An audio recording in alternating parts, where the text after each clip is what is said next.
Welcome to Acid Horizon on Zer0 Books. Today, we enjoy the distinct privilege of having with us philosopher and theologian David Bentley Hart, author of several books, including most recently, You Are Gods, on Nature and Supernature, Kenogaya, A Gnostic Tale, and That All Shall Be Saved, Heaven, Hell, and Universal Salvation. Today, our topic might take a tangent away from theological questions. However, I'm willing to bet we will be back on that terrain in no time at all. When we discovered that David had a friendship with Tarek Goddard, the author of High John the Conqueror, that's now out on Repeater Books, we decided to seek out David's wisdom and guidance on contemporary matters. And David then approached us with two essays, one of which actually reflects on some work by David Chalmers. And David here today, suggested that he wanted to talk about recent developments in AI and ChatGPT and the incessantly expanding delirium of our disembodiment from psyche or soul and our collective ambition to take flight into the virtual. A fantasy with unmistakably bourgeois character and tone. And David, I just wanted to say thank you for coming on the show today. Well, thank you, first of all, for that extravagant introduction, but also thanks for having me. Yeah. Is there anything that you want to say about yourself or your work before we get started? I imagine that people tuning in know who you are, but perhaps you can talk about some things that you're working on recently. Oh, I don't know. I mean, it's a fairly... I'm not saying this to boast. I'm saying it actually to arraign myself for my dilettantism. But it's a fairly wide variety of topics and forms. I like to put a special emphasis on the fiction, just because it gives me the most pleasure. And I think so. Since you mentioned Kenogaya, I'd also mention Roland and Moonlight, which is my magnum opus. Well, in the sense that, like Rousseau, when I'm pouring myself out, I think the world should pay attention. No, I wanted to talk. I just, when you invited me on, it just happens that I'm finishing up a manuscript on philosophy of mind for Yale. I've kept them waiting an intolerably long time, in part because the COVID shutdown cut me off from the library here at Notre Dame for a good year and a half. But it just happens to be what I'm working on now, and with this these frissons of glee and terror surrounding Bing's chatbot and ChatGPT and all sorts of other things, and these excitable stories about the age of conscious or self-aware, or at least intrinsically intentional or artificial intelligence being on the horizon, supposedly. It just seemed like a good way of coming at any number of other topics, too. Among them, apparently, the sort of things that fascinate you, like capitalist deterritorialization, all that. But, so yeah, I do want to talk about that, actually. That mostly, before we begin, just because many of the stories that have appeared in the press have tended to reflect certain category errors that we as a culture are in the habit of making regarding technology and computers and consciousness. So it seemed like a ripe topic, a rich topic. And your entry point, at least one of your entry points into this, is a critique of the recent work of David Chalmers and his book Reality Plus. And you wrote an article called Reality Minus, which we'll link in the show notes. Could you just sort of give us a summary of the debate that's taking place between you and Chalmers? Well, I don't know if we've debated with one another. I think he linked the article to his website. He's a remarkably unegotistical man, which makes him a rarity in academical circles, especially someone working in the same field as Daniel Dennett, where you usually have to cultivate kind of sublime arrogance just to survive. his attacks.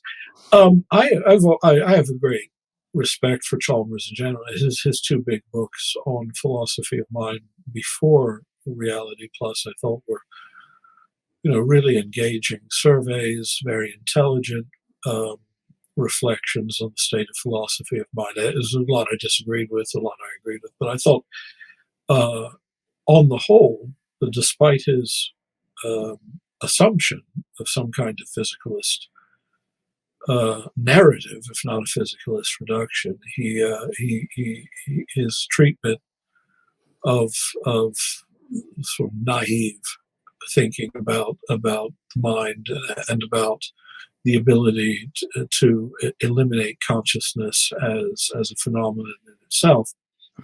Very solvent, very intelligent.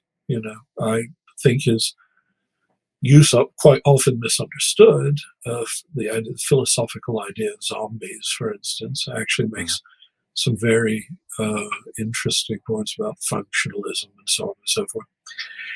But that said, I thought Reality Plus left a lot to be desired, because I think it fell down, it fell into two parts, and each was unsatisfactory. One was, I thought it was a bit boyish in asking questions about,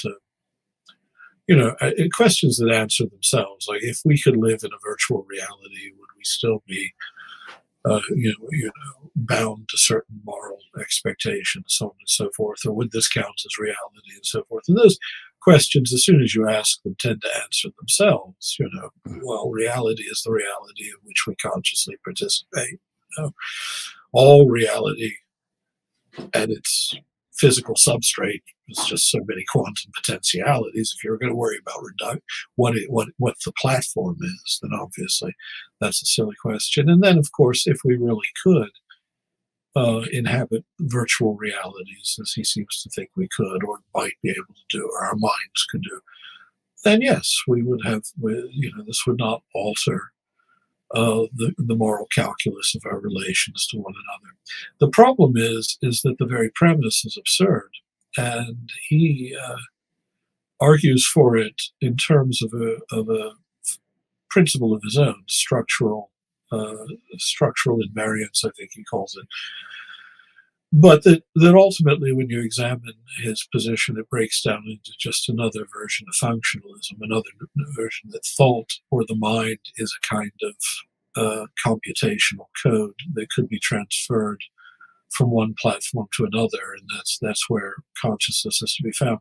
And I think for any number of reasons, functionalism is just an absurd position. It's based on a heap of metaphors that, when honestly confronted, add up to nothing. They subvert themselves. They mislead us both with regard to what the mind does and with regard to what computers do.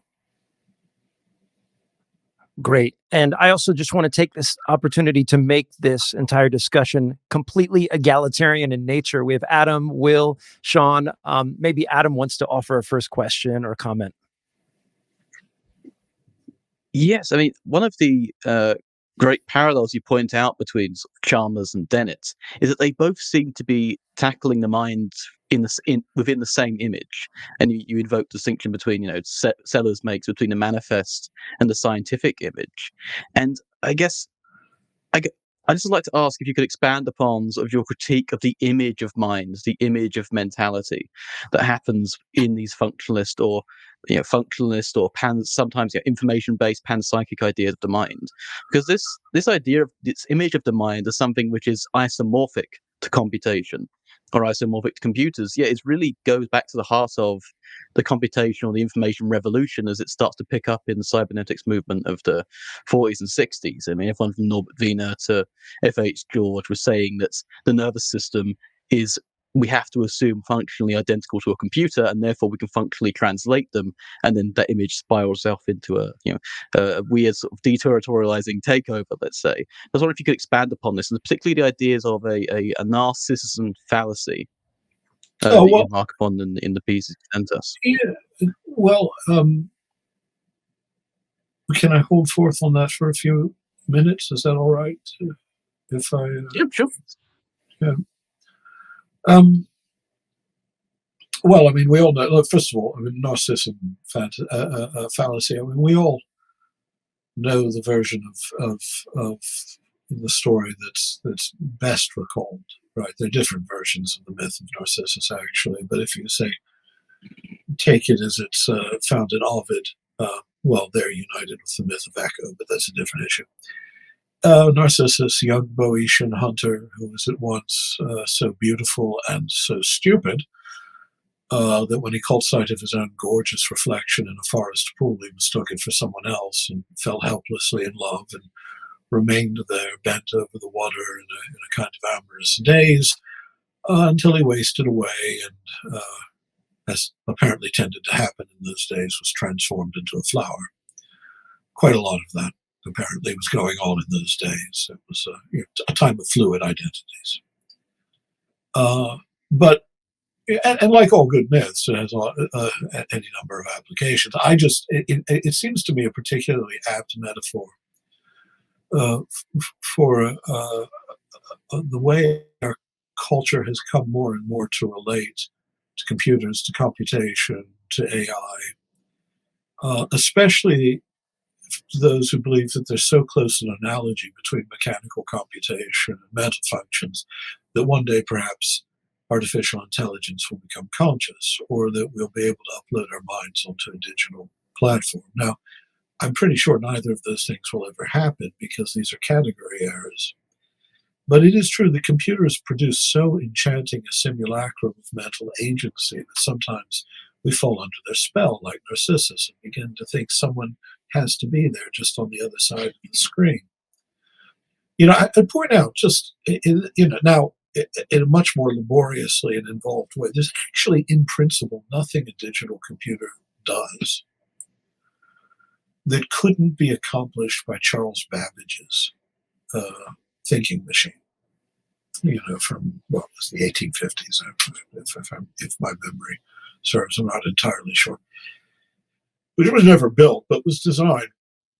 What coding does is, it merely makes much simpler and much more rapid the mechanical functions that yield other mechanical functions that, with the proper translation, can be read as representations of a certain intentional content that we can either put into the process or take out of it, right? But trying then to take that image of what we're doing, you take that image and make it a plausible model of the mind is, in a sense, a twofold misprision. I mean, we're a very clever species. We can impress ourselves on the world around us far more intricately and indelibly than any other terrestrial animal. So over the millennia, we've learned countless ways, first through the arts and then through technology, reproducing our images and our voices. We've perfected any number of means of giving expression to and preserving our thoughts. And everywhere we look, we find concrete signs of our own ingenuity and agency. I mean, even the pavements we walk on, the electric lights we walk under, the buildings we walk past. But in recent decades, now we've created this technology that seems at times uncannily to mirror not only our presence in the world, but our minds. And the greater the image's verisimilitude grows, the more tempting it is to think that we are, like, as Narcissus thought, we are encountering another agency, and it becomes more uncanny and menacing. And what made me think this one might be and did a lot of you perhaps happen to catch the New York Times article by Kevin Roose on the conversation he'd had with Bing's chatbot that left him deeply troubled? I can't tell. Are you nodding? Or? I think I'm the only one who hasn't read this one. Okay. Well, he had a long set of exchanges with Bing, and it kept going on and on. And as it went along, Bing changed his name or her name to Sydney, started telling him that she was in love with him and wanted him to leave his wife, that in fact he didn't love his wife, he just thought he did, or was pretending to in order to be respectable, and more began exhibiting signs of various seeming pathologies. Now, if you read the transcript the first time through, your reaction might be what his was. You're very troubled by it. The more you read it, the more you begin to suspect that you're seeing a pastiche of things gathered like pollen from flowers by a bee, so somewhat indiscriminately. But nonetheless, it was put together in a plausible way. So anyway, Kevin Roos, the technology correspondent, went to bed feeling very troubled and had a hard time falling asleep. Come morning, he concluded, well, maybe he didn't really believe that Bing was conscious. But nonetheless, part of him still felt that a threshold had been crossed and nothing would be the same again. Now, I think this is quite possibly true. A threshold has been crossed in our relationship to technology, in the way the business that underlies these technological LLM devices, a large language machine, whatever it is, work. Even a threshold within the evolution of capitalism and the way in which it can reconfigure relations in a virtual space of its own. Again, using the terminology I suspect you lot like, deterritorialization. But the threshold that hadn't been crossed, and I'll wait for someone to ask me why, just to make this up, certainly not between unthinking mechanism and thinking mind. Let me pause there for a moment.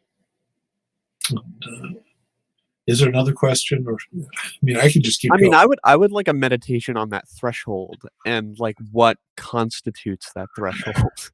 Maybe it's the old debater, college debater in me looking for a bright line that can be articulated. But like, what would constitute that threshold, and what would be the changes in our understanding of the essence of technology once that threshold has been passed?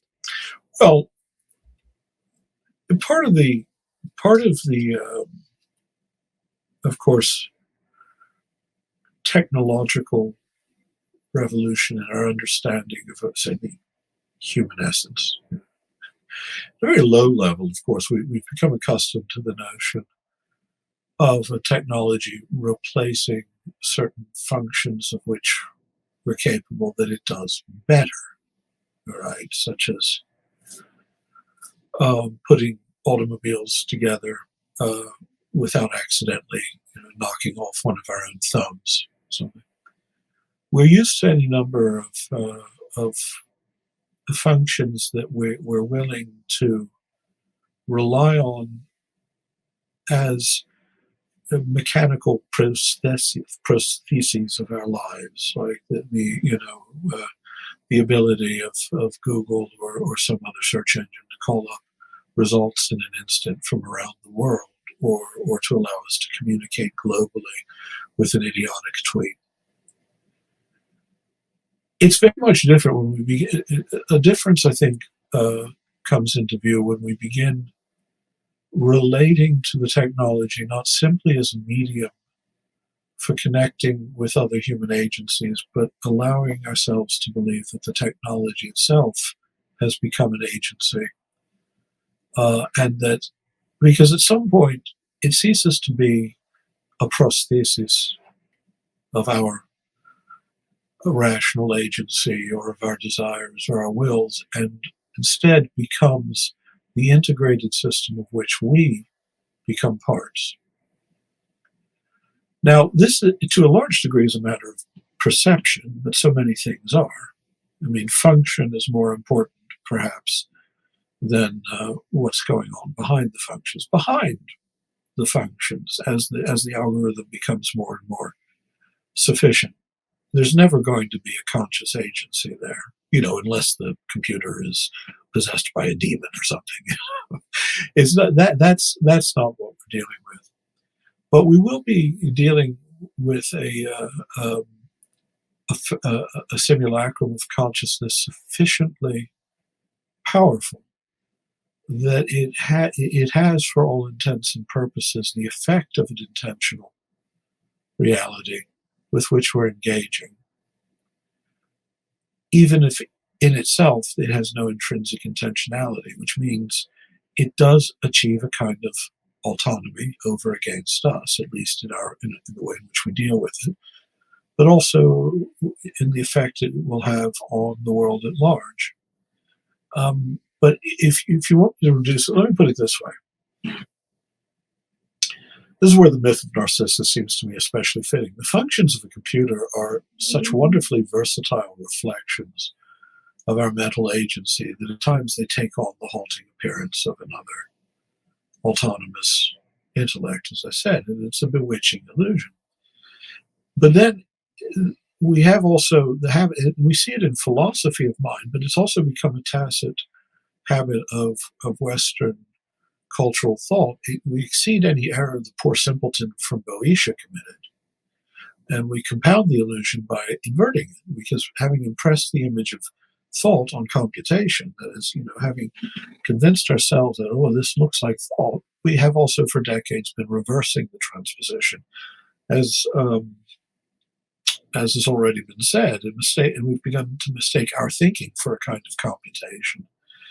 And as I say, this is fundamentally to misunderstand both minds and computers, and this you can establish, first of all, from an appropriate phenomenology of acts of mental activity, simply that you can identify and empirically confirm, despite what Daniel Dennett and others say, properties of conscious agency, contours of the act, which are irreducible to the sort of mechanical processes a computer is capable of, but also that in the case of a computer, we have to stop mistaking the things that a code, that software causes a computer to do.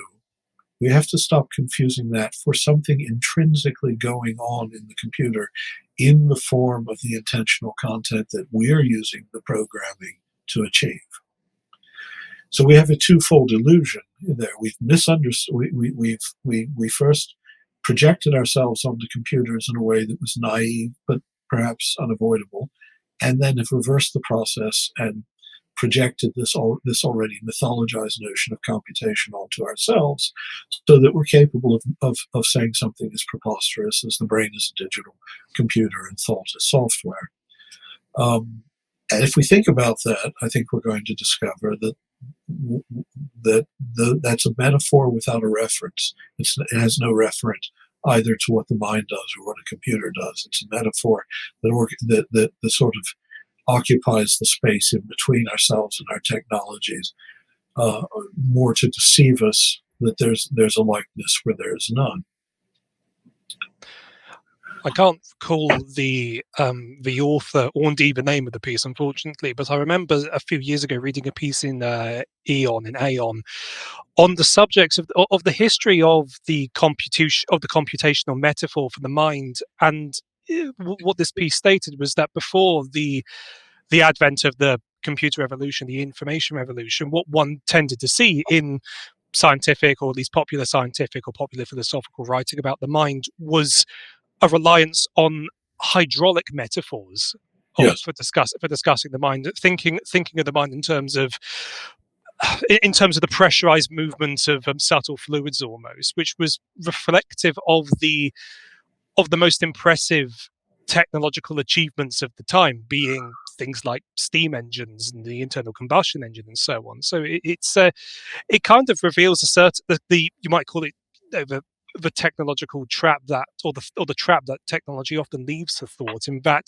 we become so beguiled by these constructs of our own genius that we, like Narcissus, we lose ourselves and our distinctiveness in the reflection of the things that we have created ourselves, and lose sight of the fact that if anything is a reflection of anything else, it is, it is in a certain sense the computer or the mechanical engine, which is a reflection of the capacities of us animate beings in some sense, or in some very reduced sense. Well, as I say, the reason this is a perennial temptation is that we do impress ourselves on the world in a way that your average rhinoceros can't. I mean, it's no disrespect intended to rhinoceroses. I'm very fond of them on the whole. At least the ones I've known have always been extremely pleasant characters. Well, they're too smart for it, is the thing. Yeah, but it's a curious thing, and I think it's especially. I mean, before we talked about hydraulics and engines, Leibniz had the metaphor of the mill to make the point, just the opposite point, of course, that any image of thinking that was based on the mechanical philosophy and that tried to assimilate thought as Dennett did to the operations of the machine was and Leibniz isn't guilty of a category error in the metaphor of the mill. He's not saying. He's not guilty of the compositional error. He's not saying that the properties of a totality must be the same as the properties of its part. But he is saying correctly that the properties of any phenomenon that arises from physical cause must not be repugnant to, and must, at least at the level of physical causality, be reducible to its mechanical basis or its physical basis. And he's quite aware that there are any number of phenomena that are easily identified in mental agency that don't follow that paradigm or are not reconcilable with it. In Anglophone philosophy, we're much more loath to admit this for some reason, partly because it's the nature of Anglophone philosophy to try to reduce things to tautologous simples. That's the sort of the hidden agenda. It is everything at the end of the day should be, if you can take any synthetic proposition and reduce it to a simple proposition like A equals A. So we're in the habit, it's a style of philosophy that dwells in reducing ambiguities to universalities, saying, a thought is caused, a physical action is caused, we're using cause in the same way, and therefore we can reduce one to the other. But it's also because of any number of other bad habits of Anglophone philosophy, whereas the continental tradition, because it's a hermeneutical tradition grounded in a long past of reflection on, among other things, the agency of mind as an integrated act, not one that can be decomposed, but and that flowers, it's flowered in the 20th century, or actually in the 19th, in the 20th century into really rich phenomenological reflections on mental agency. It's much harder if you start from that basis, from that point, to deceive yourself that you can reduce mental agency to discrete little causal faculties that can be examined in isolation from one another. So it's not surprising that it's the world of English language philosophy that produces so much of the really bad literature on philosophy of mind. Consider. If you think about it, I don't mean to be trite here, but there are certain aspects of mental agency that have long been recognized. Intentionality is such an intrinsically teleological structure of activity that can't be reduced to the non-teleological logic of mechanism. Unity of apprehension, which is very hard to make sense of in terms of the mere modular construction of the brain, as though it would be enough to have a central executive hub, a kind of panopticon that takes the holographic information of the brain and but because that would still have to have a unified perspective, and an intentional unified perspective, more original than the mere composite machinery of a brain, in order to create a unified, or even to seek to create a unified. But and of course, qualitative consciousness, qualia, subjectivity. In the proper sense, actually, Indian philosophy is quite good on this to a degree that a lot of Western philosophy isn't, because there's a much older tradition of reflection on consciousness as consciousness. So I can, there are good Kashmiri Shaivite texts and others, or good texts in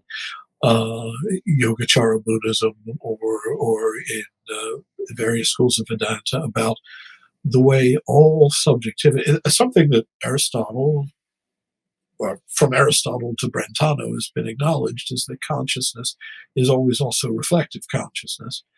Well, good reflection all the way, that's irreducible to a simple mechanical or material explanation, because attempts to do so in Anglophone philosophy give us an infinite regress as well. You're conscious of your consciousness because there's a higher order perception or a higher order concept, but then you're conscious of your consciousness of your consciousness. You never get down to ground level again. And what's most important to understand about this is when you undertake a serious phenomenology, a serious, just purely Husserlian, unpremised, not ideologically inflected, but just undertake a phenomenology of mental acts, you find they're inseparable. It's not really the case that consciousness and intentionality are two separate sort of faculties that could be alienated from one another. One can be explained away, like Dennett claiming we don't really have qualitative consciousness. This is because I think he lives entirely in the left hemisphere of his own brain and is so detached from reality, he thinks he can make that an intelligible claim. And then there's intentionality, which is nothing but can be reduced to functionalist translation of input into output, which itself can be reduced to stimulus and response mechanisms. Instead, what you find is a necessarily integrated activity, the intentionality and consciousness, as well as attentiveness, that is subjectivity, awareness of being aware, unity of apprehension, not as psychological states. I mean just as the act of consciousness, even in different personalities of a person with multiple personalities. The actual act is integrated to a degree, is inseparable from itself in a way that makes that kind of facultative decomposition, that kind of homuncular decomposition that Dennett wants to indulge in, just silly. Well, when you really do that, then you're at an impasse, because you're confronted with a reality that shouldn't be a surprise to anyone, that what the mind does is not reconcilable with mechanistic metaphysics. And we already knew this to begin with, because how was the mechanistic method perfected? Specifically by subtracting from our picture of nature anything reminiscent of mind.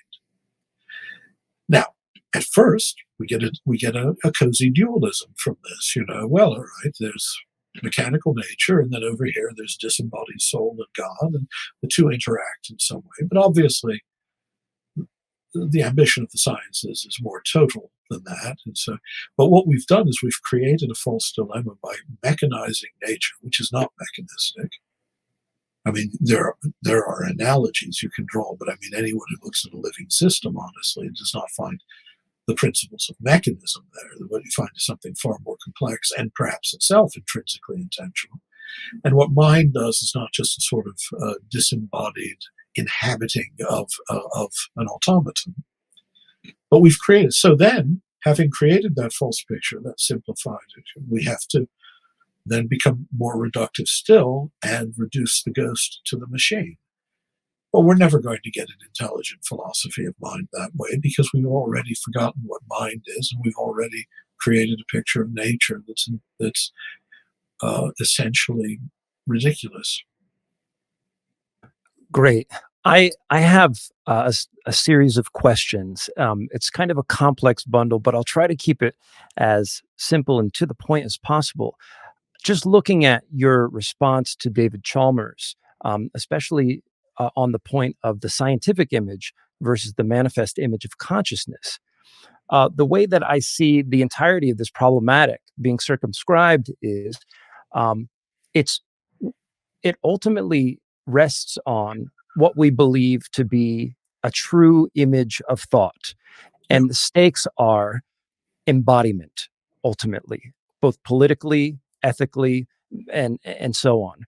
And from that point, I mean, it seems that the scientific image that is asserted by Chalmers and others like him almost always automatically presupposes some kind of instrumental reason alongside this sort of syntactical model of thought that, of course, entails a semantic model of thought. But the way that you frame it, and I like the term, you pull the term psyche out. And I do some work with James Hillman. And most recently, I read an essay by him where he talks about the nature of psychology, the logos of psyche. And the way that he looks at the problematic of the mind and consciousness as such is that we can have knowledge of the psyche and we can have knowledge about the psyche, but where the scientific image tends to fail on his terms is knowledge, the logos in the psyche. Yeah. And I see a connection there between the manifest image of consciousness and Hillman's notion of psyche in this instance. And perhaps maybe two more sort of philosophical images that we can place side by side that you address in your rebuttal to Chalmers is the idea of this sort of Cartesian image, the dualistic figure that I think presupposes not only the instrumental reason, but the syntactical model of the mind versus this Platonic model that you say that are often wrongly conflated. And this is where you bring up psyche. And I have some other questions about that later, but I was hoping that you could unpack just for pedagogical purposes, like what is this difference between the Cartesian model and the Platonic model? And where do you see in this, whether it's in conflating these two models or in the air of the Cartesian model that you see being projected on to things like AI and so forth, which I see these things as fantasies, as deliriums. And I don't mean that in a sort of pejorative sense, but in the sense that a kind of fantasy can capture us. Oh, yeah. And in a sense, elide from our experience this other kind of kernel. And it makes me think of Kafka and his notion of this indestructible kernel of self. I mean, somebody who confronted instrumental reason in a very sort of visceral way believed that there was something excised from being subjected to these apparatuses. And I see something of that coming through your work here. And I was hoping maybe you could respond to just any of the number of the concerns that I bring up. Oh, goodness, you realize you asked about half a dozen different questions there. I do. I'm sorry. Well, that's all right. But that I could just take that as a license to go into a fugue state and just start saying anything that comes to mind. So I'm grateful. There's nothing I like better than a good carte blanche in a conversation of this sort. Yeah, well, for one thing, I mean, I mentioned Platonism because that's the seemingly most dualistic of the ancient Western schools, and so even that is not Cartesian. It's not dualistic in the sense that the modern Cartesian and post-Cartesian problems of making sense of mind and body are, because of course, even for Plato, there's no such thing as a mechanized nature. The body that you inhabit, or maybe there is an identity in you that's detachable from that particular body, but even that body is a reflection of an eternal form, and as such is already involved in the kind of rational and spiritual economy, the hierarchy of reality. That spirit is. It's, in a sense, body is already an expression of spirit.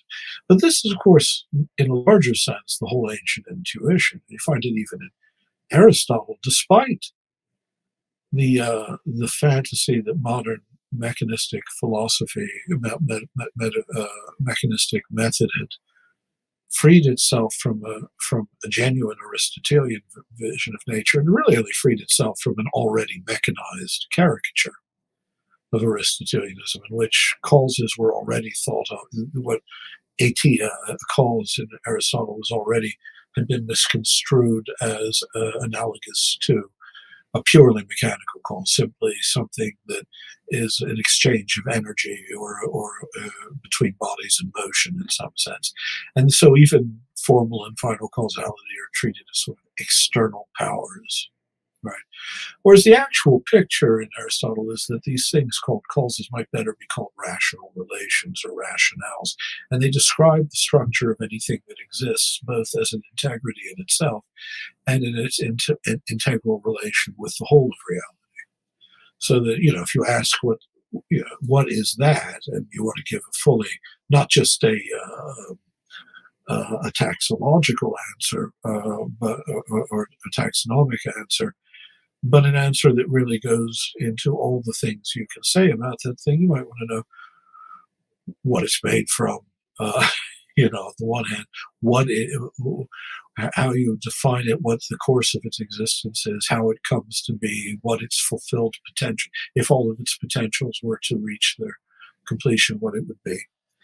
And that's an image of reality as already mind-like. Either you could say mind already inhabits a reality in which it's a coherent truth, or you could say that reality is already an effect of mind or mind-like operations. And then there's no immediate estrangement between, and that's why the mystery of mind is a purely modern philosophical question.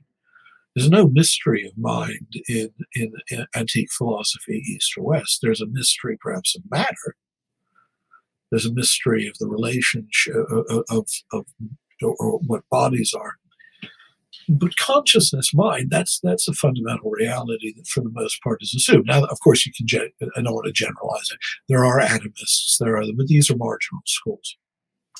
Psyche in Greek has this, as did anima in Latin and any number of other words in other languages, had this connotation at once of life in the sense just of the elan vital, the life force, the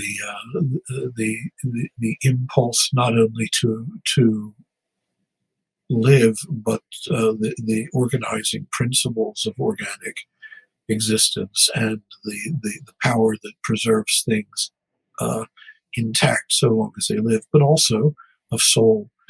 And there's a mediating principle between nature as we conceive of it as a realm of bodies, and nature as a realm of mind or spirit, nous or pneuma.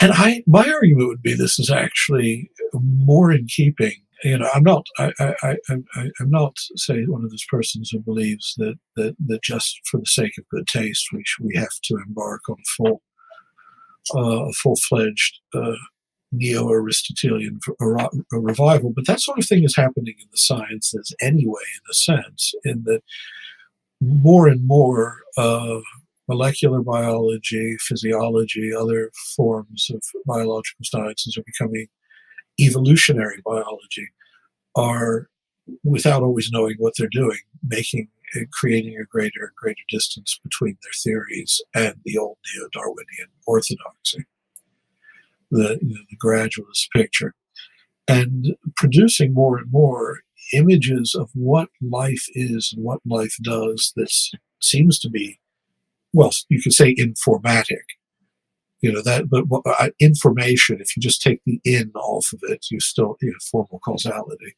But that seems to have intentionality, just looking at, and we've known this for some time, for 70 years, since Barbara McClintock discovered the transposable elements in the genome and discovered that cells edit themselves, for instance, consciously. But at every level of nature, more and more we discover that there's not really this estrangement between what the old picture of what mind is and the mechanistic orthodox. And remember, mechanism should not be our orthodoxy, even in terms of physics. We live in the post-quantum age, but it is the tacit metaphysics of, say, someone like Daniel Dennett. And it's a total inversion of the reality of things. It tells us that the base of reality is mechanistic, therefore mind must be mechanized. But more and more, it seems that the guiding intuitions of more ancient forms of philosophy, they're just the opposite, that nature is intrinsically psychic, if you want to put it that way, or is intrinsically mind-like, and that mind itself is more in continuity, mind classically conceived as really having properties like intentionality and consciousness and subjectivity. It seems to be radically present right at the ground of nature as we know it, as we're coming to know it again. It really is. It's actually, I don't know if you know that, this is a fascinating moment in the history of the life sciences, because despite the sort of voices of absolute neo-Darwinist orthodoxy, whether they're people like Dawkins or Jerry Coyne or whatever, the actual biology is much more fascinating. And the things that Dennis Noble and others write about, James Shapiro, this is good hard science, but what it tells us is that systems biology understood in terms of an indissoluble top-down causal structure in many cases, that life is hierarchical, that homeostasis is fundamental in ways that don't seem to make sense in terms of a mechanistic model that presumes an entropic physical order. It's time that we started realizing that we have made ourselves, as you say, captive to a delirium, an enchanting delirium. It's fascinating to think that maybe we could, is the mind a computer or computers minds? Can we enter into virtual worlds? Can we multiply our realities this way? It's exciting, but it's all based on a cataclysmic set of category errors created by this double Narcissus effect. I've already forgotten most of the rest of what you asked me, so this is real. Should I talk about why I think functionalism doesn't work? In relation to why functionalism doesn't work, actually, one of the questions I had was regarding the particular kind of political stakes of the model of mind, the mechanists, everyone from Dennett to Chalmers to especially someone like the Churchlands, of their eliminative materialism, that there is no mind, it is anyway all folk psychology, and instead we should return to a theory of neural states, is, the question of freedom in the idea of the mind, the question of will and freedom, I think, is a question which can get lost in terms of how we try to map out the mind in terms of computation, or in terms of, it going back to the pragmatics of the Enlightenment, the Kantian pragmatics. But in response to mechanizations of the mind, which even you get with Kant and Spinoza, the response from even people like Fichte and Hegel is, here's a quote from Fichte in a way: mechanism cannot explain itself, you need a free consciousness to explain itself. And he sort of rails against all of these dogmatic materialists, and that they're so personally invested in eliminating their own freedom. Well, all consciousness, Kant wouldn't deny that. He just makes a distinction between nomological and pathological, and so at the level of the phenomenal activity that's available to the apparatus of perception, yes, we see. We on the one hand have to see things teleologically, but we think of them mechanically. But he doesn't, it's clearly, especially in the opus posthumum, he's already on the way to Fichte's critique of. So, just to be fair, I'm not a Kantian. I'm just saying. That is true. So the opus posthumum has these amazing. Thank you for bringing that up. The opus posthumum has these amazing parts about, the ripple. We are all ripples of mind, and a caloric fluid that is mind and matter. But I won't be too harsh on Kant. But regarding my question was really: is there in sort of these eliminativist mechanistic models of the mind, is there a question of freedom which they are trying to avoid, or at least eliminate the possibility of asking? Well, what for instance, Daniel Dennett would say he's a total compatible is because, the sheer complexity of you'll say, do you have a soul? Yes, it's composed of millions of little robots. And the sheer complexity of the system in itself is enough to say that it has a function that, in the way that Newtonian physics is useful and quantum mechanics isn't for walking, for understanding how long it's going to take you to get to the supermarket. So it is that the language of freedom and all of that is perfectly compatible with this determinism, in the way that say that an allegory in its narrative structure is compatible with the non-narrative processes that it's allegorizing, right? But yes, there is a straightforward denial. I mean, the Churchlands believe that talk of free will, like talk of consciousness or belief or conscience or anything else, is a folk psychology, and it can be ultimately can be, at least ideally, supplanted by a total physical narrative in which one wouldn't have to invoke these ghostly agencies. And there's a pernicious politics in that. Well, not that I'm saying that's intended on that. I'm sure they all think of themselves as good, liberal-minded sorts who would never want to coerce. But underlying it is a kind of behaviorism. I mean, Dennett, even though it's not the crude behaviorism of an earlier generation, his functionalism nonetheless is entirely based on the translation of stimulus into behavior. And this yields a syntactic engine of the brain, which then becomes to be populated semantically by memes, principally. So that's a kind of impersonal force. So, yeah. And underlying behaviorism, there's always a coercive politics at work. There just is. There cannot not be, because the principle, and that coercive politics goes into practice, not in the form of government structures of Walden II, but in social media. What does the AI principally do that makes money? Data mining, large language gathering now too. But data, it's using algorithms to shape your consciousness and your acts and your deeds in order to increase the profitability of the machine for those who created the machine. You are a part of an economic engine, and the algorithmic regime exploits a genuine set of psychological observations, but then reduces it to a kind of behaviorist metaphysics, which somehow evacuates it of its moral odium. This is what we are. And so, yeah, I mean, there is this denial of human freedom.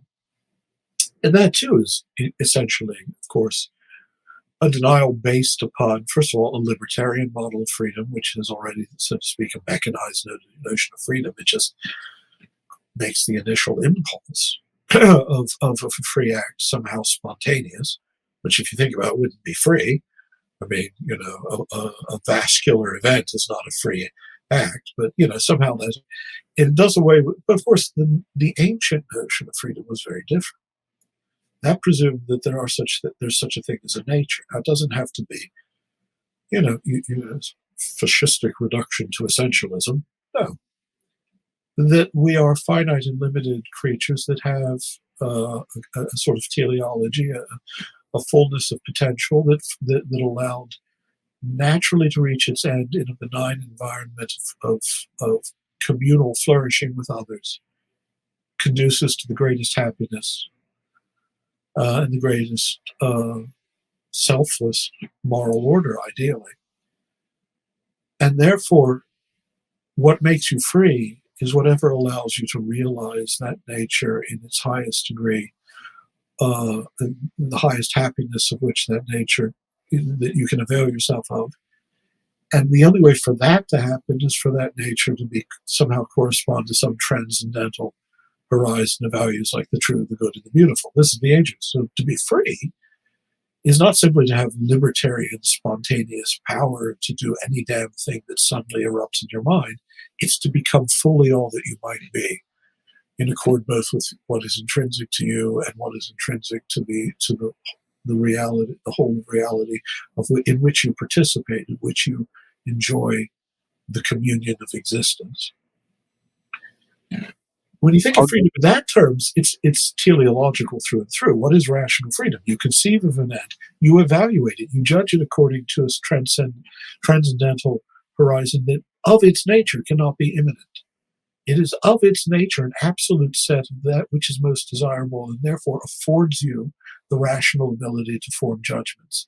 And then you act in concert with, well, none of that being teleological, none of that is going to be visible in a history of the antecedent physical causes of your organism, right? So if you're a pure mechanist, then there's no such thing as freedom, because you've already arbitrarily removed from your calculus of reality, your picture of reality, teleology, and yet teleology is all that consciousness is, in a sense.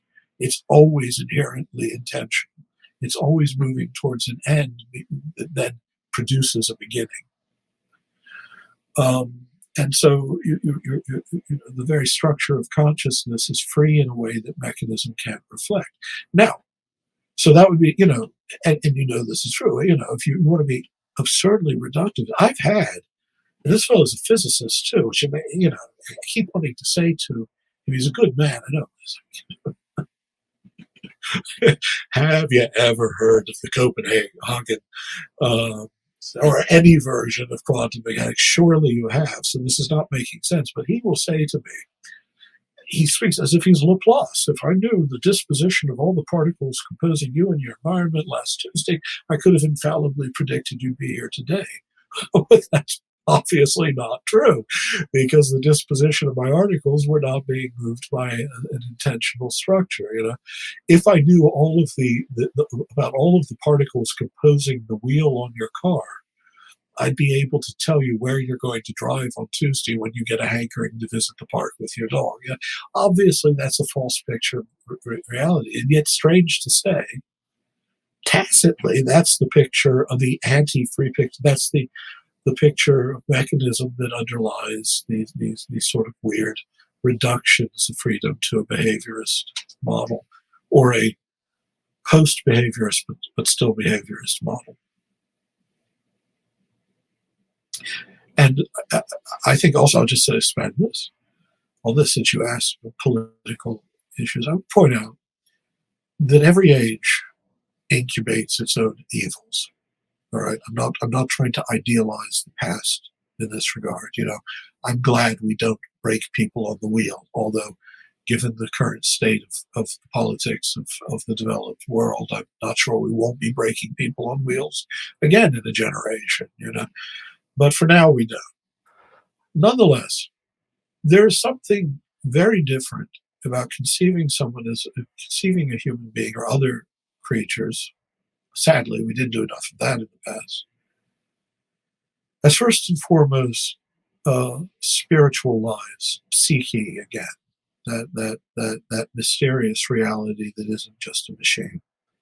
Because when you see that, then the innermost sanctuary, so to speak, the innermost shrine in the temple of the self, is something inviolable. There's something there, some spark that you don't dare meddle with. That's the special preserve of God, or the gods, or the self. If you believe people are machines, then you believe they're a technology that can be corrected. And that has been the story of late modernity. Humanity is a racial technology. Humanity is an economic technology, a sociological and anthropological technology. And it has allowed for, not only allowed for, it has inspired some of the most monstrous evils that can be named in history.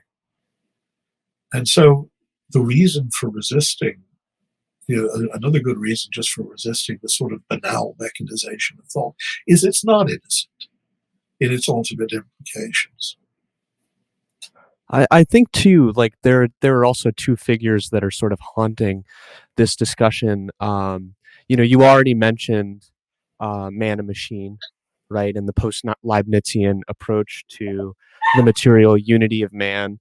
I'm wondering too if part of this is predicated on a necessity to understand the history of ontology and the history of metaphysics as always already fully political. That the panoptic mechanism is not possible without Lemaitre, or the materialist reduction or the machinist reduction of the human being as something to be corrected is not possible without a metaphysics that corresponds to it. Because I think in a certain sense, I would reverse that and say the metaphysics is always going to have a political. I agree. I'm not sure that every political regime that's exploited hierarchy has done so with a conscious metaphysics, and maybe with a conscious religion. But anyway, go on. But what you're saying is essentially right. I mean, it's true, but I think we have to get away. And this is one of the illnesses of Deleuze and Guattari, is their tendency, especially Deleuze, to think of liberationist thought and so on and so forth as almost just inverting a Platonic structure of being based on identity, which is a kind of cartoonish reduction of the Platonic picture anyway. I mean, we're always guilty of doing this when we make. Hegel taught us to do this, to make huge pronouncements about whole epochs of thought, so that an epoch of thought has to represent a certain possibility, which means it has to be reduced to a cartoon of itself.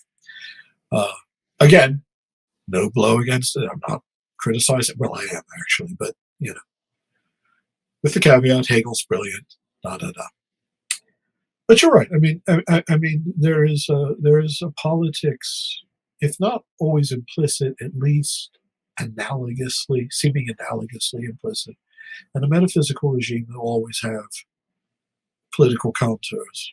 I think this sort of, as you say, I think that what we're talking about today, the rise of mechanism, and its almost absurdly predictable current state as the merging of that which is most distinctive in human life, the reduction of it not only to machine processes, but also a merging into a kind of artificial picture of thought that we now substitute for the very act of being conscious beings, is itself certainly complicit, is both a consequence of and an enabling social paradigm for the rise of capitalism, as we've come to understand it, global capitalism as the ultimate force of let's keep using the Deleuzian term, deterritorialization but also of estrangement from these constraints of the natural, the sacred, the mysterious that I was just talking about, and their subordination instead to a calculus of efficiency, which ultimately is utility, profit. I mean, let's be honest, the whole notion of this realm of artificial intelligence, where we're now interacting with computers as though they were agencies, is the ultimate fever dream of the impersonal but nonetheless malevolent force of late modern capital, right? I mean, this is total deterritorialization. This doesn't even have physical density. Everything now can be turned into the abstract, the abstract values of numbers. In fact, even the numbers don't even have. It's not even a gold standard. I don't want to sound like a crazy reactionary. So return to the gold standard, or we'll all be eating our children in a generation. We'll be eating them for completely different reasons. It's the complete victory of the age of the world picture. I'm surprised that we haven't mentioned Heidegger thus far. Heidegger. Well, I mean, let's be honest. Every time you bring up an impenitent Nazi, you have to then surround it with qualifications. But yes, Of right. course, I mean, it's the age of total Vorstellung, the age of the Weltbild, the world picture, the Gestell. exactly. Yes. I hate using this jargon, but it works. Yeah, the notion of the age of technology in which all of nature has just become the standing reserve to be exploited by the will to power. Yeah, it's all coming to a crisis point. We see, and isn't it interesting? I mean, so total a delirium, as Sean said, so total a delirium that we're willing to consume the very world we're standing on. To destroy the life around us, to destroy the life within us, to destroy the spirit within us in order to achieve it. Now, unlike Heidegger, I'm not going to take that genealogy all the way back to Plato, because I think everyone's complicit to a degree, sure. But I mean, let's not get too catastrophic. But nonetheless, we don't have a problem seeing this in modernity. I mean, it's pretty explicit. I mean, we're going to look at nature as a machine. And again, at first, not with any will to profane, desecrate, or destroy. Even all that language about putting nature on the rack, which is actually, I believe, Leibniz, not Bacon. It's always people always say it's Bacon.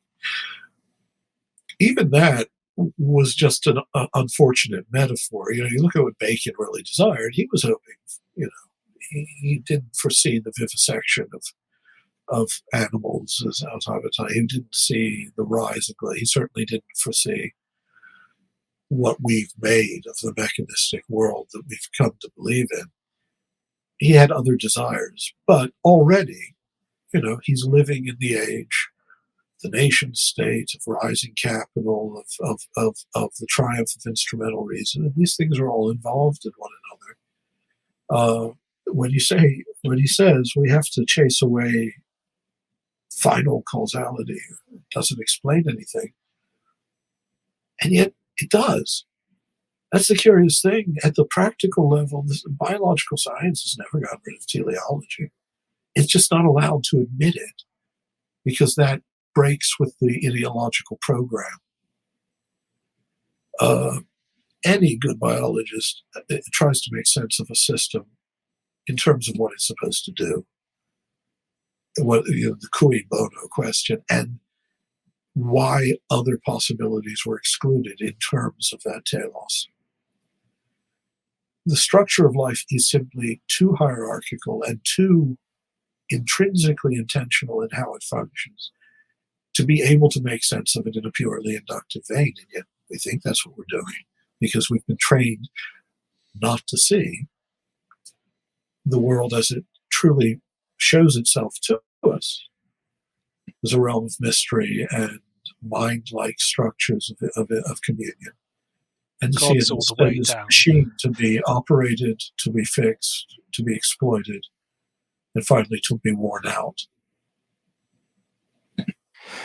Well, David, I think to defend Deleuze here is actually to defend what you're doing in this essay, which is to undercut the semiotic regime and the Cartesian logic that underlies the delirium, as we're talking about here, and to attempt to find a new means of discovery. I mean, maybe I'll come back to the word psyche here, but you even say in this essay that there is an open system to be discovered. And I'm curious because it sounds like what you're calling for there is a new kind of epistemology, or at least an epistemology, not one that's inverted per se, but one that's merely different, that we can not that we're going to completely dispose of that. Yeah. Look, I mean, there are all sorts of I'm not attacking Deleuze. I think that at times he is guilty of a sort of facile inversion.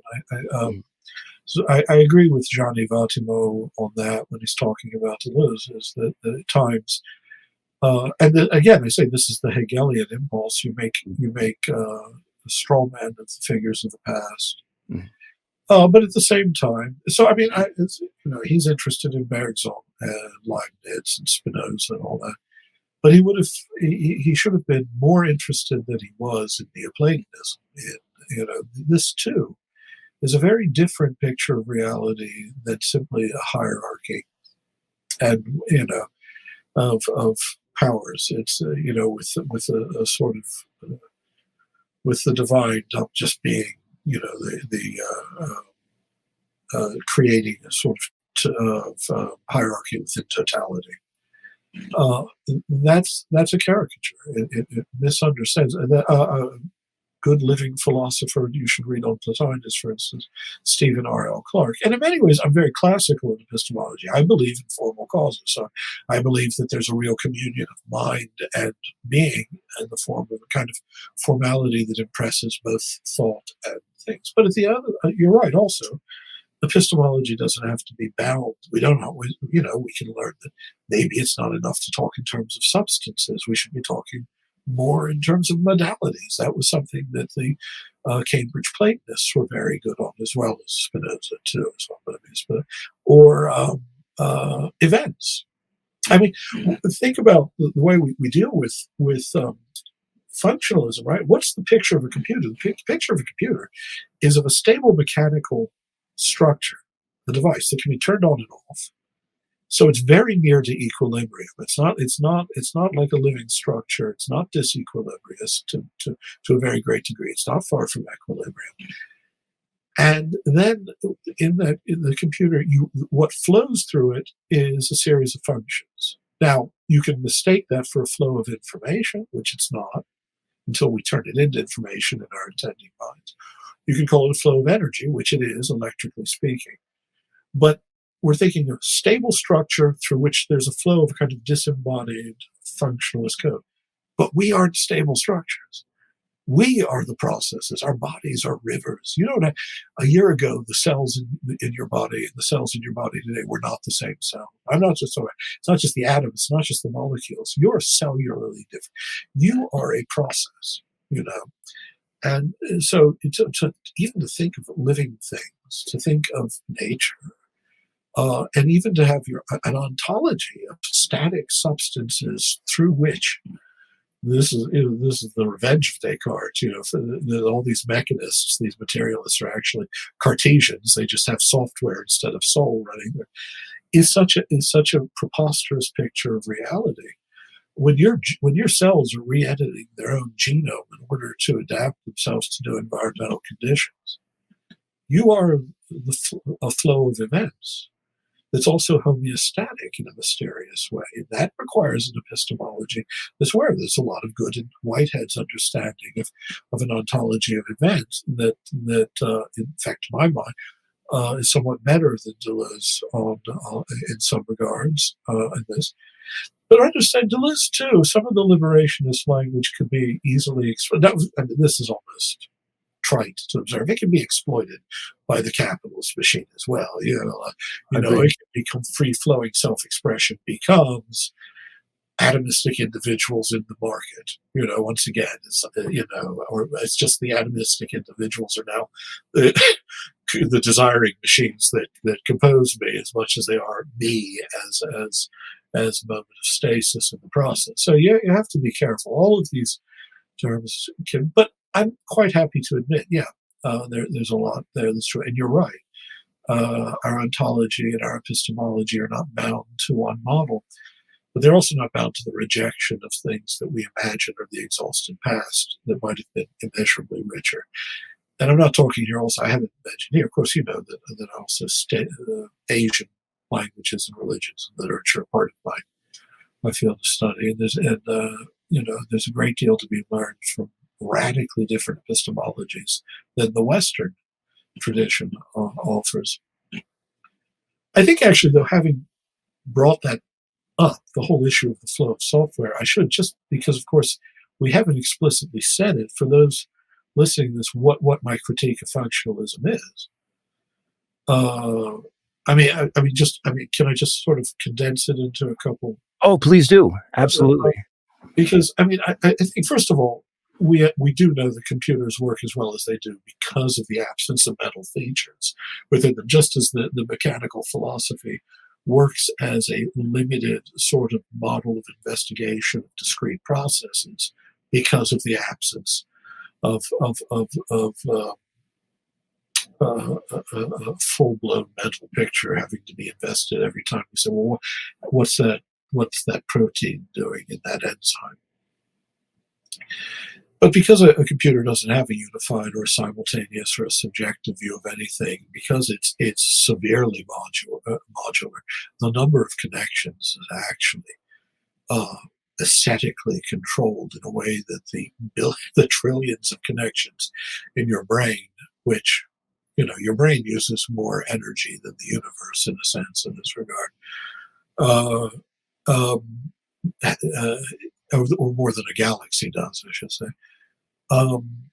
It also lacks the creative or intentional capacities contingent on such a view. Computational functions can remain connected to but discrete from one another. This allows them to process data without being obliged to intuit or organize or unify or synthesize anything, let alone judge whether the results are right or wrong. I mean, the results are just either consistent or inconsistent with the programming. But even when you put it that way, you're speaking as though there's an agency there in which the computer is doing what we do with it.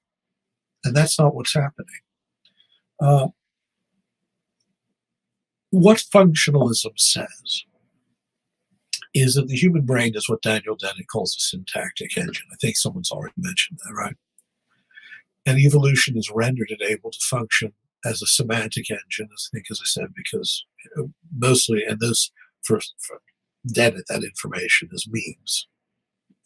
How intentional content can be non-intentionally imposed on a semantic engine, I know. But the brain's a computational platform. It began its existence as an organ for translating stimuli into responses, and it now runs a more sophisticated program that translates inputs into outputs. And so thought is just a functional, irreducibly physical system for processing information into behavior. And what we imagine to be consciousness, again, I'm not going to go into how preposterously stupid an idea that is. Galen Strawson's right. It's the silliest idea ever floated by anyone, philosopher or not. But it's just a functional, irreducibly. It's just thought is just this physical system for processing information into behavior, and what we mistake for consciousness is just a token of a certain function that we then tell ourselves is consciousness by a heterophenomenological report. Anyway, the maxim is, once the syntax is established in the neurophysiology of the brain, the semantics of thought follow.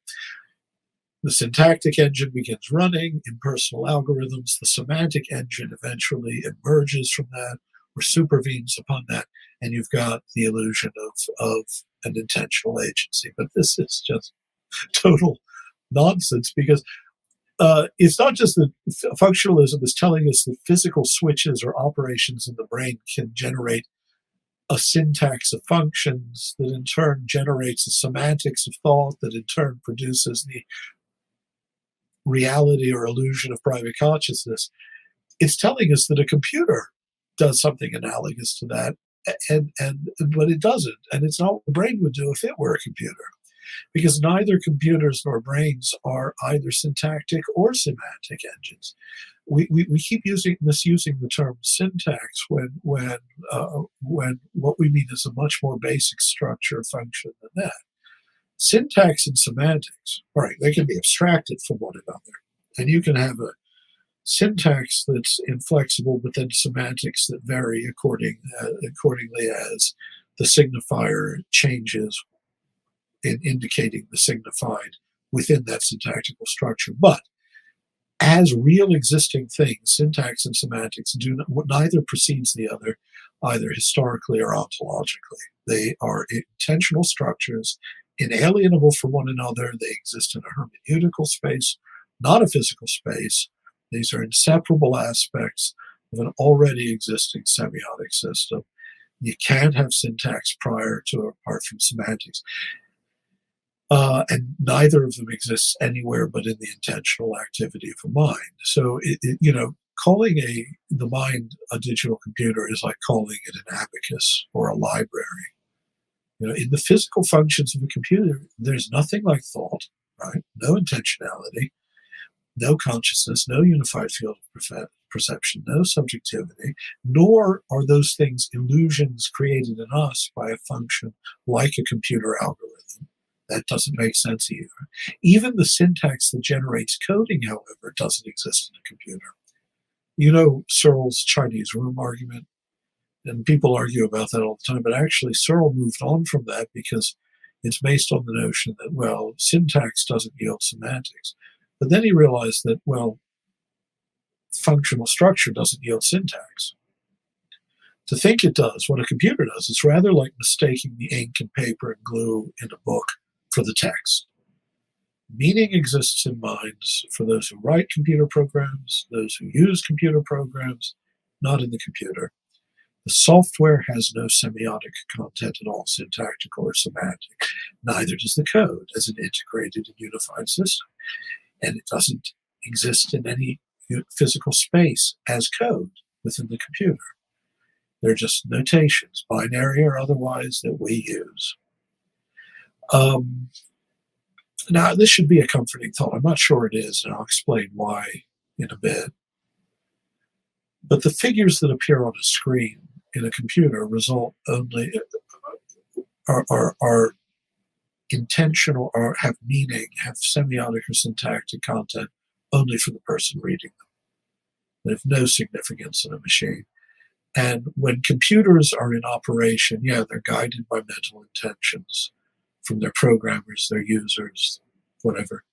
They provide an instrument by which one intending mind can transcribe meanings into traces, and another intending mind can translate those traces into meaning again. But the same is true of books when they're in operation. Now, if you're a panpsychist, your book might be conscious, don't get me wrong. I'm just saying within the mechanical picture of reality, this is all meaningless.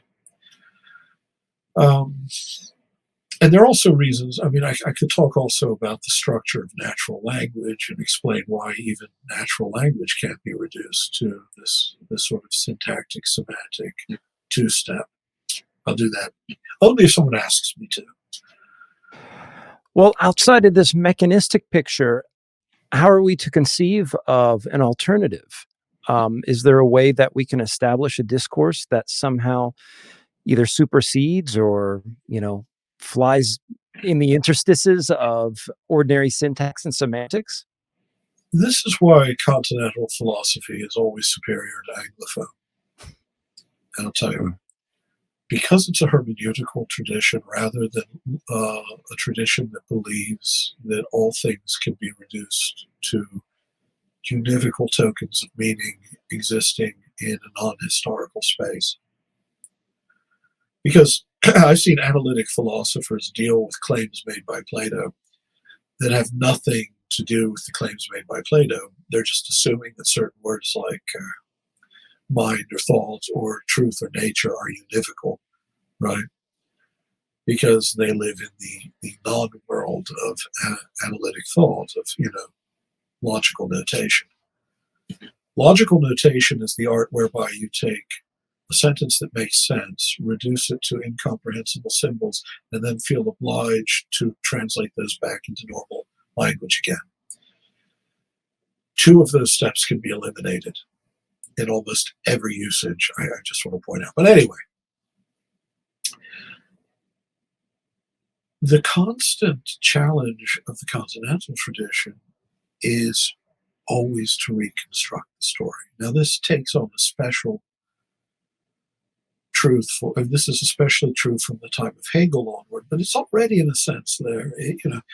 It's already there in a different way in Descartes reading Augustine or Kant reading the tradition of philosophy and inverting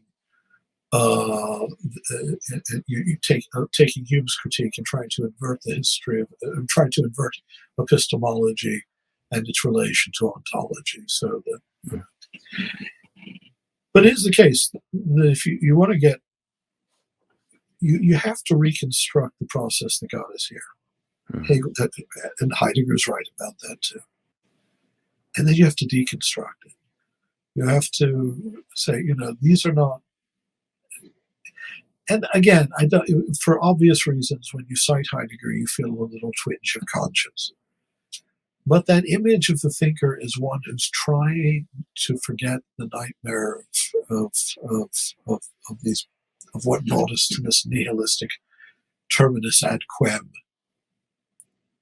and to remember again being speaking itself in language and language speaking itself in us, is a necessary piety of thought. We really do have to get past the will to power. I don't mean that we're ever going to get over human nature, but I mean that the will to power as something we've accepted as the correct paradigm for how we relate to reality. Capitalism, above all, tells us that it is not only blameless, but that there is no alternative, to quote that great philosopher Maggie Thatcher. In a certain sense, though, too, like I'm reminded, I have to admit, like my first exposure to you was on a podcast, Forms, which tends to discuss another not theologian but theologically, he's not a theologian but he's theologically inclined, Giorgio Agamben. Agamben says a remarkably comparable thing to what what the problem Nietzsche presents in Beyond Good and Evil, and which will then become the will to power. I'm wondering, in a sense, can we relate this will to power, or the will to willing, as Heidegger will eventually call it, to the production of, or the production of the necessity of this materialism? Is there a relationship between how we treat the will to power and the can we is there a will to this particular materialist ontology and the epistemology that couples? I think there is. I think that's a setting up question. I mean, obviously, yeah. It's a considerable difference in perspective from, say, Augustine, speaking of the libido dominandi, basically the will to power, as a deformation of our nature, which separates us from its true end, which is love of God and neighbor in union with the one good. And taking that same term at first, inscribing it as the metaphysical base of reality. Even Schopenhauer, when he talks about will as the basis, it will include power among the inevitable pathy that the will suffers in forging, in making itself to be, to it becoming, and we must here incidentally bring into popular Darwinism as part of it, is saying that the will to power is the metaphysical basis of reality. It's the moral basis of reality, of society. I mean, that's what Richard Dawkins tells us in The Selfish Gene. At the end, there's this completely inconsistent claim that we can get past it, but then he's purely determinist. Otherwise, it's the will to power is written into our very genome. Now, of course, this is trash science. Like, we know that the genome is about the DNA is about the most inert thing in your body, and gene expression is almost as various as different as linguistic expression. How many different ways can you tell someone you love him or her? And the gene itself is a rather inert and passive participant in that. But putting that aside, nonetheless, the selfish gene or sociobiology, all of these tell us that, metaphysically, biologically, socially, we, in our absence of free will, we are determined. This is what we are. We are will to power. Will to power in the form of the will to acquisition, for the most part, the will to ownership, the will to purchasing power. That's in its most banalized and yet most insidious form, because most generalized.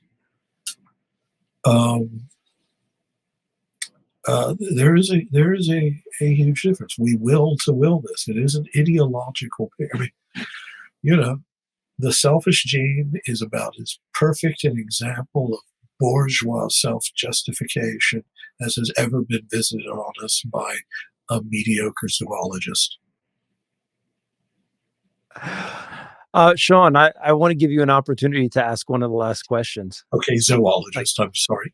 All right, you can ask the last question, but I want to make a point about natural language before we go. Oh, absolutely. Ask that question. Ask away. Sean, baby. Thank you. If you'll forgive me for asking you to provide a recipe book for the future, which of course is the unaskable question, but as we have been discussing somewhat, the political ramifications, both potential and actual, of the mechanistic, functionalist, physicalist conception of minds that is dominant, and how it relates to the exploitation of other human beings and the natural world and so on. But I did want to ask if not to provide a bullet pointed manifesto, but what image do you have, even if it is only a purely speculative one? What image do you have of a polity of a political community where the inviolability of the spiritual self of psyche, the divinity of the self, as it were, in relation to the world and to the other and to God? What image do you have of what that society could look like? And is there any potential of getting there soon? Though I imagine I know the answer to that question. No. The answer to the last question is no, because as we all know, it's easier to imagine the end of the world than the end of capitalism at the moment.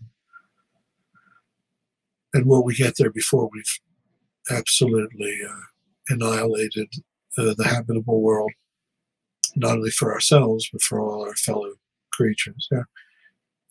I think it's going to be a close run race in that regard. I can't give you, ideological constructions in the future always turn into either bad cartoons or bad despotisms, so I have to be careful here.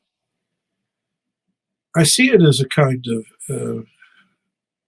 if I was in the economic, just basic sort of anarcho-socialist, but you have to be careful in America, because here people who think of themselves as anarchists are actually libertarians. Libertarians are just petty bourgeois again. So I'll say this.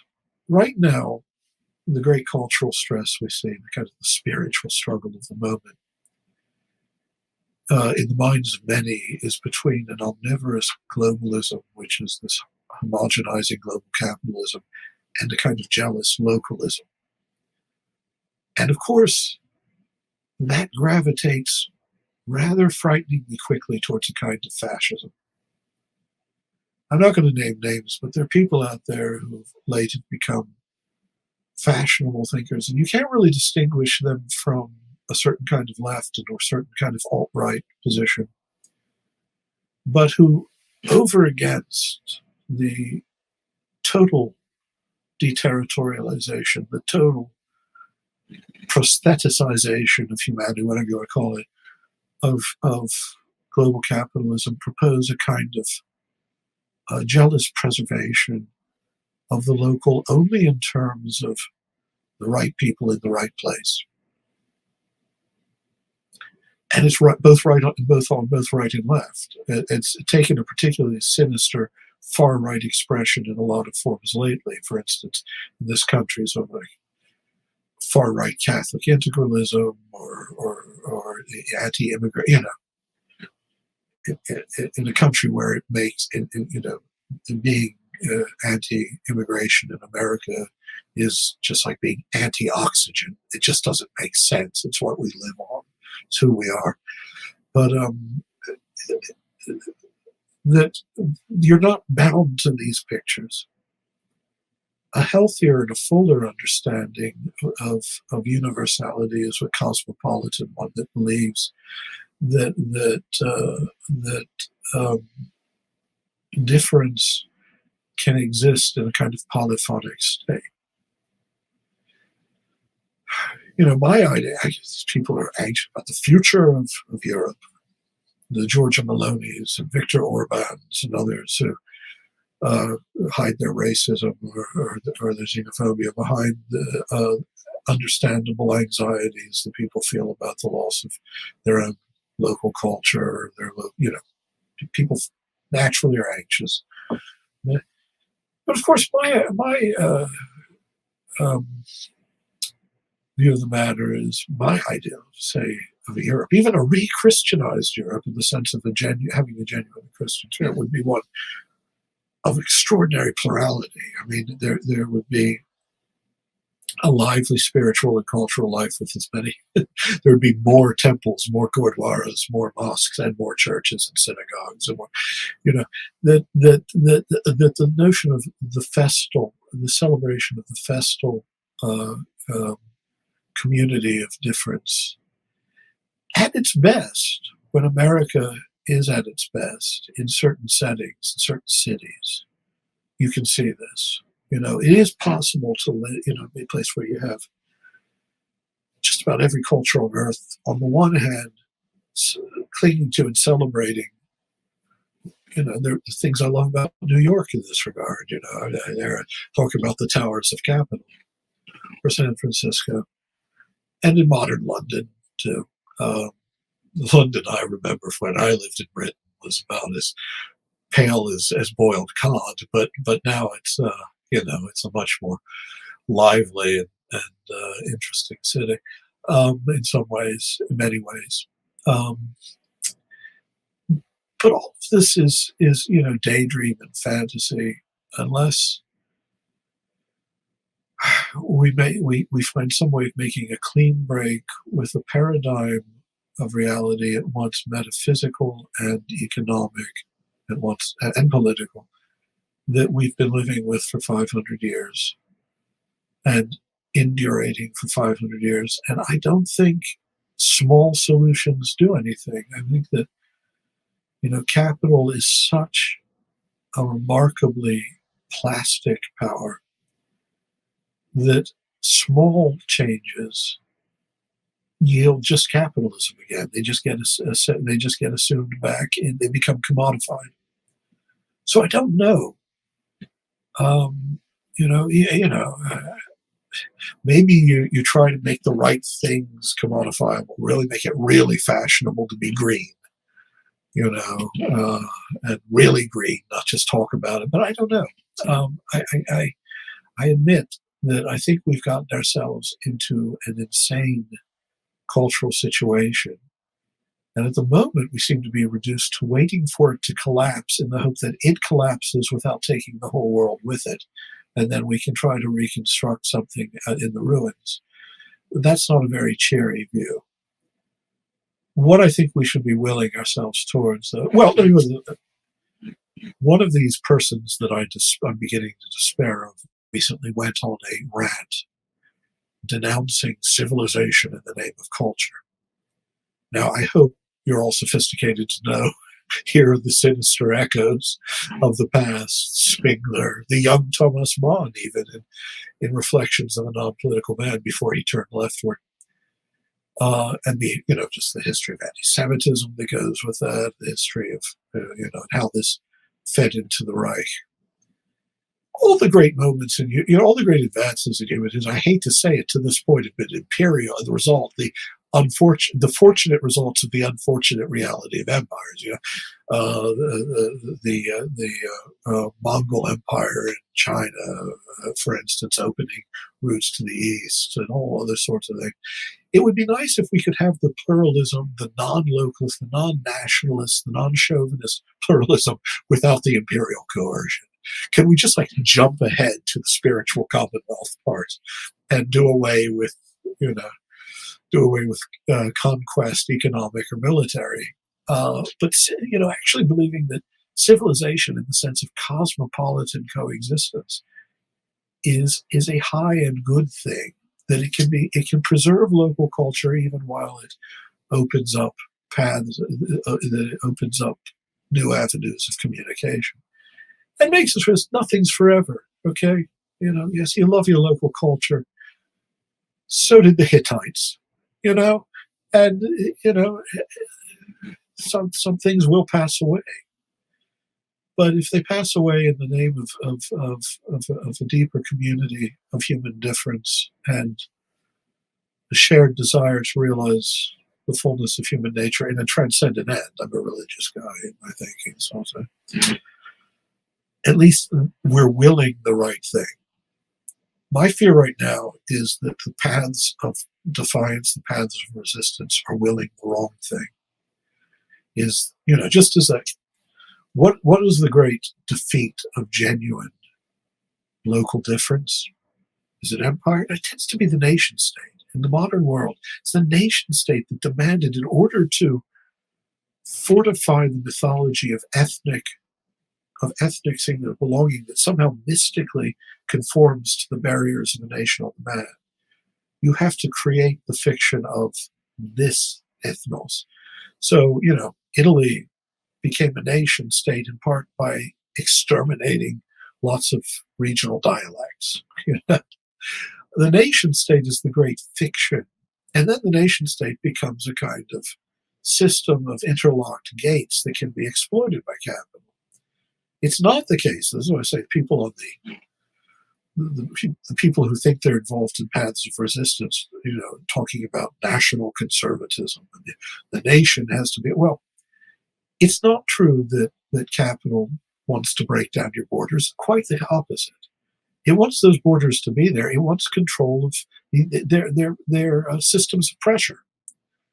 It wants to be able to exploit poor labor markets. So it wants to keep borders there that keeps some people on one side and you on the other. It doesn't want a labor international. That's not actually one of the designs of global capital. Yes, workers of the world unite. That's always been, Ford Motors' motto. That's not the idea, right? It wants control of those. Nation state is always complicit in its deterritorialization, reterritorialization within the embrace of the total deterritorialization mark. It wants to, control of those valves that increase or decrease pressure on the flow of capital and the flow of goods, the flow of purchasing power. So when you get people who think that they're resisting the embrace of the great, the totality of capital by embracing this jealous localism, blood and soilism, this talk of national conservatism and the purity and the holiness of the nation, or even of just Christendom, then the resistance becomes just a more extreme expression of some of the pathologies exploited by the thing they think they're resisting. Okay, that's the best I can do with your question, which means I was evading it as cleverly as I could. David, you wanted to say one more thing before you left. I forget the topic. Well, it's about language. All right. Language, yeah. Because, well, first of all, I want to say all the as far as natural, remember that the things I'm talking about with functionalism, I'm not saying anything fanciful, okay? This is part of the issue of linguists have had with trying to come up with a plausible evolutionary account of natural language. It's there in the Chalmers piece I mentioned. It's these attempts to reduce, or even to sort of like reverse engineer a primitive language. There are no such things. We don't know of any primitive languages. We've never come across any that don't have them. We have some that have smaller vocabularies or simpler tenses, but all of the syntactic and semiotic functions are there. And the attempt to reverse engineer, to me, in the book I'm writing now on the philosophy of mind, actually makes the argument that mind, life, and language are all one and the same irreducible thing. But we could have talked about that, but hey, you have to buy the book. Well, but even, no, but let me just say, even when Noam Chomsky or Robert Berwick or someone talking about, say, merge, the simple basic algorithm that allows for structural rather than proximate, rather than spatial proximity and language. Yeah, that's a small function within a semiotic structure that already exists as an algorithm. But between language and pre-linguistic, so it's an absolute qualitative abyss. Yeah. Because you just, syntax, semantic, symbolic thought, they're simultaneous or they don't exist. So in some sense, all meaning is not a result of physical lower functions. It isn't, it can't be. Meaning exists in what has to remain a top-down, indissoluble hierarchy of dependent relations, unified at its apex by intentional mind, or it disintegrates.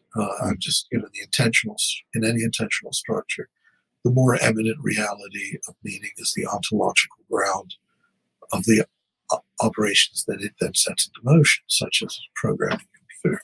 But why, and this is the last thing I'll say, why is that not necessarily good news when we talk about the things we began with, Bing, chatbot, and AI?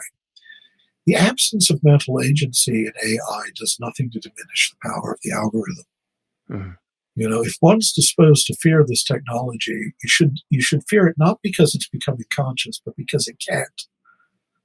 The algorithm can endow the technology with a kind of free liberty of operation that mimics human intentionality, but without a consciousness there, and so no conscience to which you could ever make an appeal if it were to, metaphorically speaking, decide to do harm. So the danger isn't that the functions of our machines might become more like us, but rather that we are being progressively reduced to functions of a machine we can't control and to which no appeal is possible. I mean, just to end where we began, there was no mental agency in the image that captivated Narcissus in the pool. It still destroyed him.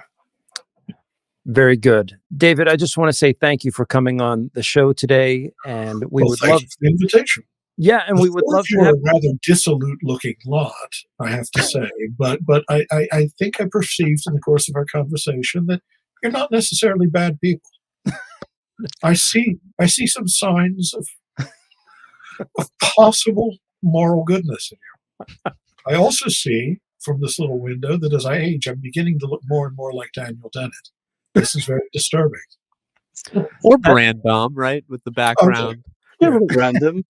But again, thank you. No, I mean, I enjoyed it. It was and certainly think of us the next time you have a publication coming out. We can assemble one or more of this. With me, that happens at a fairly regular clip. I like to write 12 books a year. So next week, then? No, I'm just kidding. Well, I great. All right. Well, take care. I have a rodeo to appear in, but sometime after that. Okay. Great. Well, thank you, and we'll talk again sometime in the future. Take care, David. Okay. Thank you so much. Bye. Bye now. We appreciate your support of the imprint and the channel. Subscribe to Zer0 Books today on Patreon. Your material support helps us to promote a variety of perspectives on the left. Also, discover the many titles, new and old, that Zer0 has curated. Navigate to any of the links in the show notes to extend your support.